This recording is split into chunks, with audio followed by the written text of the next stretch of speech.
What's up, YouTube? It's your girl DeeDee. Welcome and welcome back to the channel. So I am back with another reaction video now. Umar Johnson is back in the news, y'all. Listen, y'all are gonna want to hear what he has to say. Make sure you comment, like, and subscribe to the channel if you haven't already. Hit that notification bell to be notified when I upload new content, you guys. Also share and like this video and leave your thoughts in the comments. I want to hear what your take on this. So let me know what you think. Let's stop talking. I'm gonna go ahead and get into the video clip. Here we go. Struggling to find what kind of black okay, let's man, talk about it. Black men all in Australia. No. We have. So what kind of black men are you struggling to find? Are you struggling to find a millionaire? Are you struggling to find somebody who's 6'3" with a six-pack stomach? No. Are you struggling to find someone who can finance a European expensive materialistic lifestyle? No. What kind of black man are you struggling to find? Let's talk about the culture in Australia versus the culture in America. I don't think it is quite different. It is. It is. I think now we're being more influenced. One of the biggest mistakes that I find in the diaspora is we swear we're so randomly different. As probably the most traveled African in the Western Hemisphere, we're not that significantly different. No, but we there are. Might be some new. No, we're not. No, we're not. I don't think black women. Okay, let's talk about it, because I'm getting dilemmas where women are talking about they're successful, they're in their careers, and they're looking for a decent guy. They're not asking for a man to earn triple the amount that he's earning. Decent? Give me 3 criteria for decent. I think it's important to describe or point out what decent is, because everybody seems to have a different idea or a different definition of what decent is, and it kind of changes.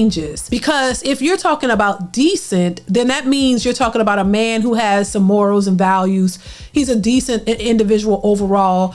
It's not about how much money he makes, but he's a decent guy, and he maybe have some morals and values that would work in a relationship, or he might be marriage minded, things of that nature. Right away, right off the bat, a lot of women aren't looking for decent men. They're looking for men with money. It all boils down to the money aspect. This is why they point out their careers and they're working as if they're special because they gotta work, and that if he doesn't make what they make or more, then they can't deal with him. So it boils down to the money. It's not about him being a decent man. It's about how much money he makes. That's just what it is. But let's continue. I'm a psychologist. You must define the term. Give me 3 criteria for decent. So he's emotionally intelligent. Emotionally intelligent. Okay. Assuming she is as well. Assuming she is as well. He is a provider. So he's able to, or he has a decent job. They are on the same. What is a decent job? Define the term. He makes an amount that is in the same tax bracket as the woman. Let's just say that the same tax bracket. Okay. Emotionally intelligent. Financial equity. Yes. Okay. I would just say he's a provider. He's nurturing, and he cares to build a family with her. Okay. Yeah. Now, financial equity. Okay, so if he's in the same bracket as the woman, what about the women who make $30,000? Because they are out there as well.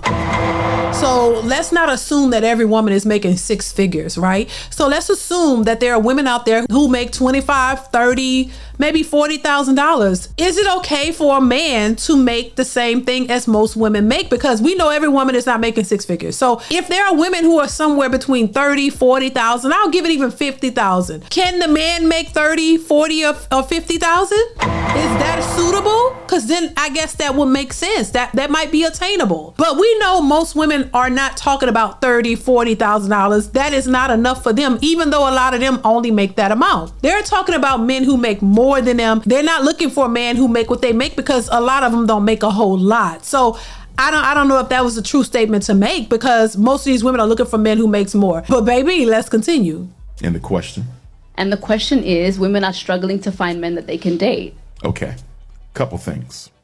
Number 1, black women cannot, shall not, should not expect a black man to be able to provide them with the same type of a lifestyle that a Caucasian can provide for the white female, because the Caucasian benefits from white privilege. The black man suffers from white racism. So we should not be, no sister should be looking for a European equivalent or an African equivalent of a European. A black man has to work twice as hard to get half as much. So although I can appreciate the financial equity, but if you are a doctor, a lawyer, an engineer as an African woman in Australia or America or the UK or Toronto or Johannesburg, looking for a black man who has financial equity with your type of career success, that's going to be difficult. You might got to tone it down a little bit. What I find as a therapist who works with couples, married, divorced, and otherwise, Too often, black women prioritize a man's income over his masculinity, meaning he might can provide. He's willing to help with those children. He will nurture you, look out for you, but he might not be able to put you in a Mercedes. He might not be able to help you with that $1 million mortgage. And I've seen black women turn down good men, very good men, because he didn't have the economics, but he had everything else. Sisters need to be careful not to fall into this European narrative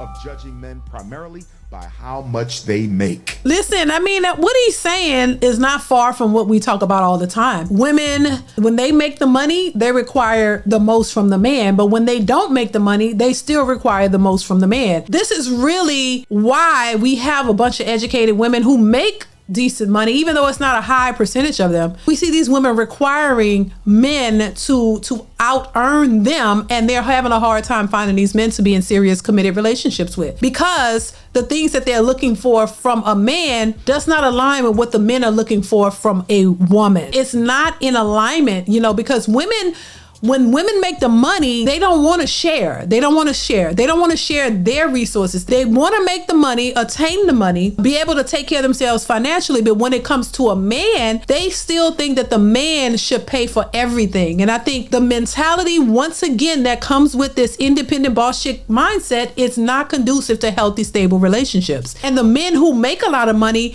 are not interested in these independent boss chicks. I don't know how many times I have to say it, but it is what it is. So I wouldn't be surprised why women are struggling to find what they would call suitable mates, is because what they're looking for in a mate is unrealistic to what the men of the status that they're looking for wants from a woman. And women really believe that because they're making the money and they can take care of themselves and they're adults and they can pay their own mortgage and their rent and their car note, that somehow the man owes them something, that he's supposed to come in, even though we have independent, we're in a modern society, not a traditional world or mindset.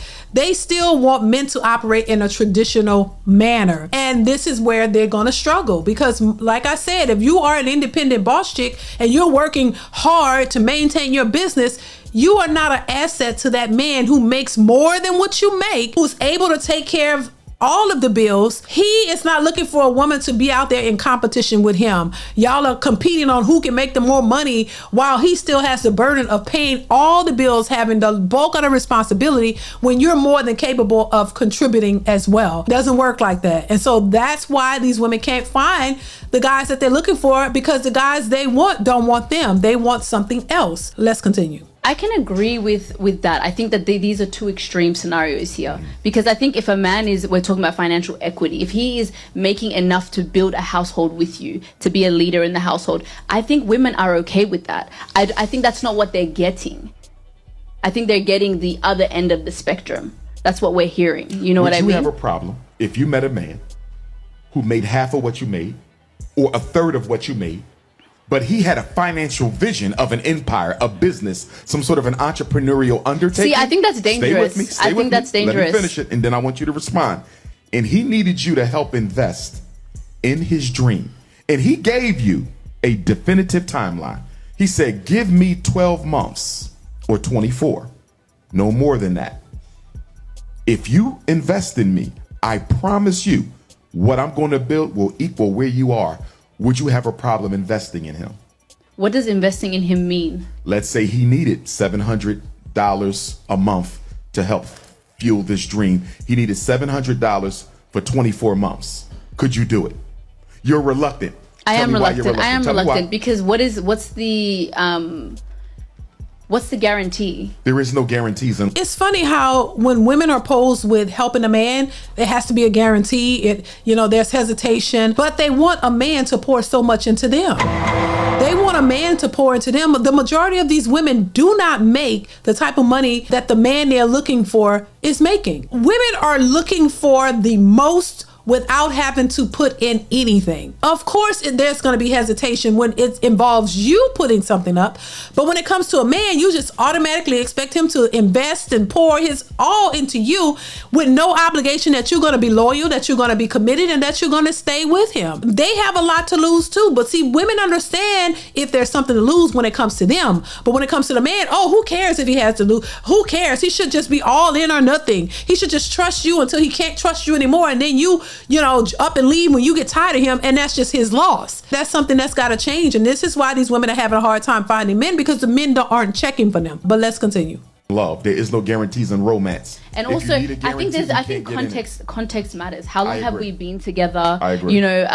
If it's just a guy that I met last year and all of a sudden he has these dreams and he wants me to fund it. For about 2 years. You like him.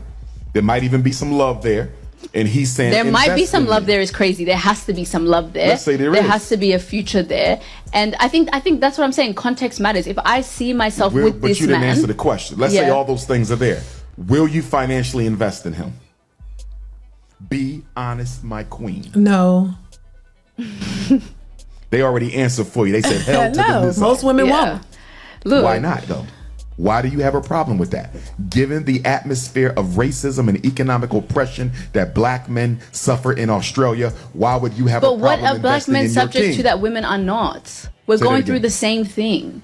True, but it operates differently. The racism against black men is significantly more aggressive than the racism against black women. Now, I don't want to get into an oppression Olympics because I agree with you. We all suffer and we suffer together. And if that is the case, if you can acknowledge that both black women and black men go through the same thing, why wouldn't you be more open to working with a man? Why is it that a lot of black women feel like they're entitled or above a black man and treat them and speak about them as such?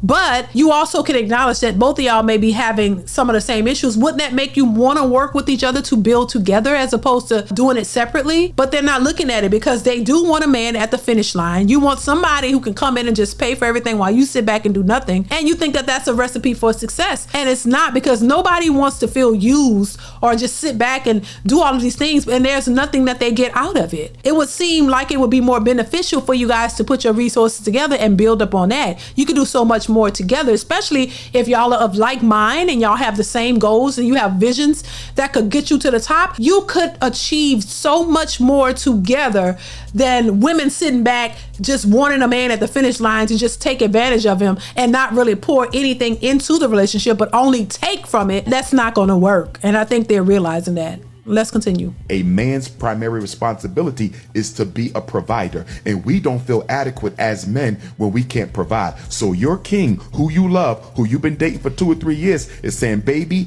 invest in me for these 18 to 24 months, and I promise you I will cross that finish line. You're still reluctant. I'm reluctant. As my husband, if we were married and something like that happened, of course, I would be open to doing that. But would you be open to even marrying him if he was not the provider you needed him to be? He's saying, help me level up so I can become the person you want to marry. He's asking you to help him level up. I think. Let me tell you why you're reluctant. Well, of course she's reluctant because once again, they're saying they need a man who's going to be financially equal to them. So if you are a woman who makes a substantial amount of money, you're not even willing to give a man who makes less than you a chance. You're judging him solely on how much money he makes, not his qualities, not his ambitions, not the things that he's working on, not who he is as a person. You're only focused on the financial part because you can't deal with a man who makes less. But the men who make more are not checking for you because they know you already come with a certain mindset. So it's never going to work. It's never going to work. You're going to have to work with each other in some capacity. And if you don't want to do that, then this is where the dilemma is. And this is why a lot of these women can't find people, because the ones who they should be working with, they don't want to do it. So, I mean, I don't know if you got to be knocked in the head with a brick to understand this. Let's continue, baby. And I don't have a problem with your reluctance, but I want to explain something. Okay. And I want all my young sisters to hear me. A big difference between the snow bunny and the African queen is the snow bunny will find a black man in progress. She will find him on the job. She will find him on the university. And that snow bunny will see a black man with potential and she will invest in him. She will help him level up. And then when the sisters see him 5 years ago, 5 years later, he's a millionaire. And the sisters say, look at that sellout. He went and got a white girl. But guess what? When he was looking for a sister to help him level up, to invest in him, none of them wanted it. You know why? Too many black women want a finished product. Baby, listen, I agree because that's what they're saying. She just said they want men who are financially equal, financial equity, somebody who makes what they make or more, especially when they make more. Because when they make less, it doesn't matter. You automatically want a man making more. And I agree with him. There are a lot of these, what he would call snow bunnies, who would grab these black men, these average black men, and respect them and grab them up and be willing to invest in them because they see potential and they're like, hold on, if they don't want you, I'll take you. Come on, let's build something together. And like he said, when you see these black men with these snow bunnies, oh my God, as soon as the man gets some money, he go to a snow bunny. No, but you weren't there when she invested in him and worked with him to get him to that level. You only see the finished product. You don't see what they went through, or you don't see how she helped him and how she believed in him and supported him. You just see the finished product and you think that's what it is. This is definitely something a lot of black women don't want to do. I don't want to build a boo. I don't have time for that. You better keep your job or I'm out. Like, they don't want to do that whatsoever. Let's continue. Black women have to stop expecting men to be a finished product. It's harder on us. Help him level up. What? Stay with me. Help him level up and become what you need him to be. Because the big reason why these snow bunnies are running off with black men is they're meeting them when they have nothing, but they believe in their vision. And black women are waiting for him to cross the finish line. And by the time he crosses the finish line, the snow bunny done snatched him already. Baby, no lies detected. No lies detected. I think he's spot on with that. And I think the truth hurts. I don't think black women are ready for that truth. He got some backlash. Of course he did, because a lot of black women hate the truth. It is like kryptonite. You don't want to hear the truth. You don't want to acknowledge what's actually happening, but you see the results of it. All they want to do is complain about it, but they don't want to change their behavior. You don't want to change anything about it. You're stuck on what you believe and what you think and what you feel, and then you're struggling on trying to find a man to take you seriously. And so I think, once again, it's the mindset. You have to change the way you think to change your outcome. And if you don't, then you're just going to be stuck there. So that's just my thoughts on it. Y'all chime in the comments. Let me know what you think. Comment, like, subscribe to the channel. Hit that bell. You know what it is. And I will see you in the next one. Bye.